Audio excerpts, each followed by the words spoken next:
नमस्कार, मैं हूं संजय शर्मा। आप देख रहे हैं 4 PM न्यूज नेटवर्क। जानता हूं कि आपकी धड़कनें रुकी होंगी। आप जानने को व्याकुल होंगे कि अगले 5 साल तक आपके प्रदेश का विकास करने वाला कौन व्यक्ति सत्ता में आ रहा है। आप जानने वाले होंगे कि उत्तर प्रदेश का विकास होगा, बुलडोजर चलेगा, साइकिल चलेगी, धमकी चलेगी, प्यार चलेगा, क्या होगा उत्तर प्रदेश में। अब मैं आपका ज्यादा वक्त नहीं लूंगा। द पॉलिटिक्स सीन और 4 PM ने उत्तर प्रदेश की सभी विधानसभाओं का सर्वे किया था। एक एक सीट पे हम गए थे, एक एक सीट का अध्ययन किया था। और पहले बड़ी बात नहीं करूंगा, पहले चूंकि आपका बहुत व्याकुल है तो बता दूं, समाजवादी पार्टी 238 से ज्यादा सीटें लेकर सरकार बनाने जा रही है। भारतीय जनता पार्टी को 157 ये प्लस 5% आगे पीछे हो सकता है, लेकिन सारे अनुमान, सारे सर्वे और सबसे बातचीत के बाद यह साफ हो रहा है कि अखिलेश यादव एक बार फिर उत्तर प्रदेश के मुख्यमंत्री बनने जा रहे हैं। कम तपस्या नहीं थी अखिलेश यादव की, बहुत बड़ी चुनौती थी। प्रधानमंत्री नरेंद्र मोदी और अमित शाह जैसे कद्दावर नेताओं को उनके चक्रव्यूह में उलझाना बहुत बड़ी चुनौती थी। अखिलेश यादव के ऊपर एक बड़ा बोझा था। लोग कह रहे थे ये गुंडों की सरकार है, ये अपराधियों की सरकार है, ये मुसलमानों की बात करती है, इस तरह की तमाम बातें की जा रही थी। अखिलेश यादव के सामने चुनौती थी वो किसी भी कीमत पे भारतीय जनता पार्टी की हिंदू मुसलमान वाली पिच पर ना फंसे। एक चूक पूरे समाजवादी पार्टी का भविष्य बिगाड़ सकती थी। समाजवादी पार्टी के प्रवक्ताओं से कहा गया कि वे चैनलों से दूर रहें। अकेली लड़ाई भारतीय जनता पार्टी से नहीं लड़नी पड़ रही थी अखिलेश यादव को। अखिलेश यादव को लड़ाई मीडिया, गोदी मीडिया से भी लड़ना पड़ रही थी। देश के जाने माने चैनलों के एंकर भारतीय जनता पार्टी के प्रवक्ता की तरह उत्तर प्रदेश में काम कर रहे थे। गोदी मीडिया व्याकुल थी कि अखिलेश कुछ तो ऐसा बोल दे जो हिंदू मुसलमान किया जा सके। पश्चिमी उत्तर प्रदेश की जगह भड़काई जा रही थी, बवाल किया जा रहा था, माहौल गर्म किया जाता था। आग लगा दूंगा, बुलडोजर चला दूंगा, गर्मी निकाल दूंगा, चर्बी छींक दूंगा, क्या क्या नहीं बातें की जा रही थी।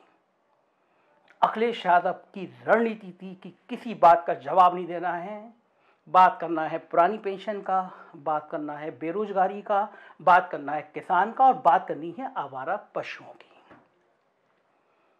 बहुजन समाज पार्टी ने बहुत बड़ी व्यू रचना तैयार की थी। सब कह रहे थे कि वो बीजेपी की बी टीम की तरह काम कर रही है।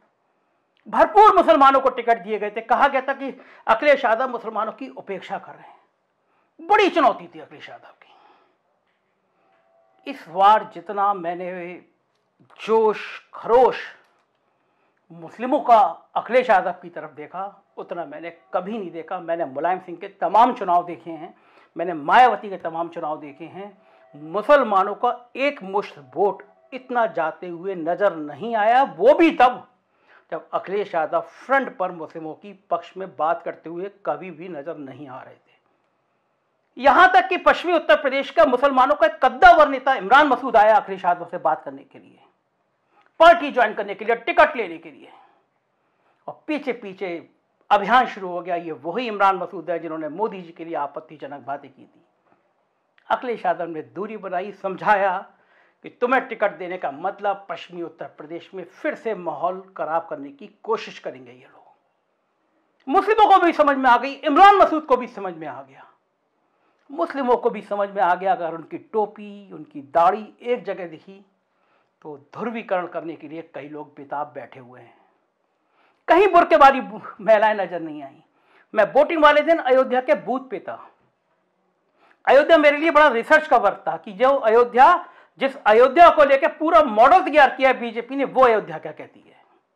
वहां के सब सीनियर जर्नलिस्ट को बुला के मैंने एक डिबेट रखी और उसी को मैं तैयार करा रहा था। बूथ खाली पड़ा हुआ था, शहर का बूथ था, खाली पड़ा हुआ था। मुझे लगा क्या हो रहा है, बूथ पे वोट नहीं आ रहे। 4 बजे अचानक मुझे मुस्लिम महिलाएं नजर आई, बड़ी संख्या में नजर आई। मैं चौंका, मैंने कहा 4 बजे इतनी बड़ी संख्या में। तब पता चला इस बार मुस्लिमों ने भी तय किया कि लाइनें सुबह नहीं लगाएंगे। जब मुस्लिम महिलाओं की लाइनें सुबह लगती थी तो वो बुर्के वाली महिलाओं के फोटो वायरल किए जाते थे कि देखो उधर ये लाइन लग गई है, तुम भी हिंदू हो निकलो। हिंदू मुसलमान का खेल खेला जाता था। इस बार मुस्लिमों ने कहा कि हम वोट डालेंगे तो दोपहर के बाद, लंच के बाद डालेंगे, जिससे किसी को हिंदू मुसलमान की पिच तैयार करने का मौका ना मिले। बड़ी कोशिश की गई, ओवैसी जी को बहुत गर्म करने की कोशिश की गई। ओवैसी जी उत्तर प्रदेश में आए, उन्होंने कहा मैं योगी को आने नहीं दूंगा। योगी जी किसी का जवाब दे ना दे, मगर ओवैसी का जवाब दिया कि आप ओवैसी जी, आपका स्वागत है, चैलेंज स्वीकार है। ऐसा लग रहा था योगी जी और ओवैसी जी छोटे भाई और बड़े भाई टाइप का मामला रिश्ता हो गया है।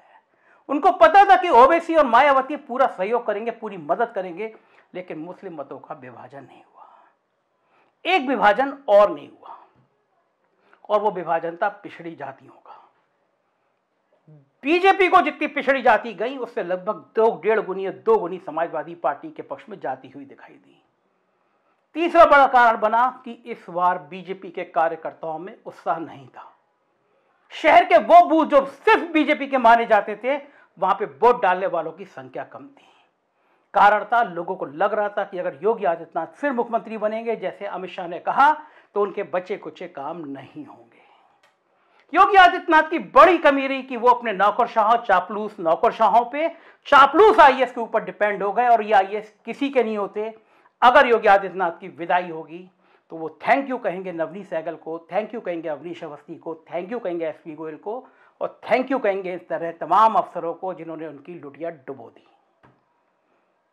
एक पब्लिक से, कार्यकर्ताओं से, विधायकों से, सांसदों से, मंत्रियों से दूरी बनवा दी, संवादहीनता कर दी। वो भारतीय जनता पार्टी जो लोगों के घरों में जाती थी, लोगों से संवाद करती थी, उनके संगठनों में कार्यकर्ताओं की उपेक्षा होने लगी। वो पन्ना प्रमुख जो गांव में, देहात में, मतदान स्थल पे जान दे दिया करते थे, उन पन्ना प्रमुखों को थानेदार, ठाकुर साहब गालियां देने लगे, कोई पूछने वाला नहीं था। तो लिहाजा बहुत सफाई के साथ अखिलेश यादव ने अपनी फसल तैयार करी, पिछड़ों को समझाया कि सरकार तो ठाकुरों की है, सरकार ऊंची जातियों की है, तुम्हारा स्थान नहीं है। दर्जनों गांवों में मैं गया। इस बार के चुनाव में, पिछले 10 सालों में जितने चुनाव हुए, सबसे ज्यादा मेहनत करी। 24 घंटे में 4-4, 5-5 घंटे सोया हूं, गाड़ी में सोया हूं, गांवों में गया हूं। मेरी टीम लगातार 100, 150, 200 गांवों में जा रही थी। मैं अध्ययन करना चाह रहा था, सामाजिक समीकरण देखना चाहता था। बीजेपी को यकीन था कि हम जो अन्न दे रहे हैं, जो राशन दे रहे हैं, वो कन्वर्ट हो जाएगा, वो वोट हमें दे देगा। बाद में बीजेपी ने शगुफा चलाया कि जो महिलाएं हैं वो हमें वोट दे रही हैं, मगर हमारे सर्वेदा पॉलिटिक्स एंड के और हमें 4 PM के सर्वे बता रहे हैं कि ये सारे अनुमान गलत साबित हो गए। अखिलेश यादव 10 मार्च को, हालांकि आधिकारिक घोषणा तो 10 मार्च को होगी, लेकिन जो हमारे सर्वे बता रहे हैं वो बता रहे हैं कि प्रदेश में समाजवादी पार्टी की सरकार बनने जा रही है। क्या होगा 10 मार्च को हम फिर बात करेंगे। तब तक देखते रहिए 4 PM न्यूज नेटवर्क। यही वो चैनल है जो सच और सिर्फ सच बताएगा। Thank you.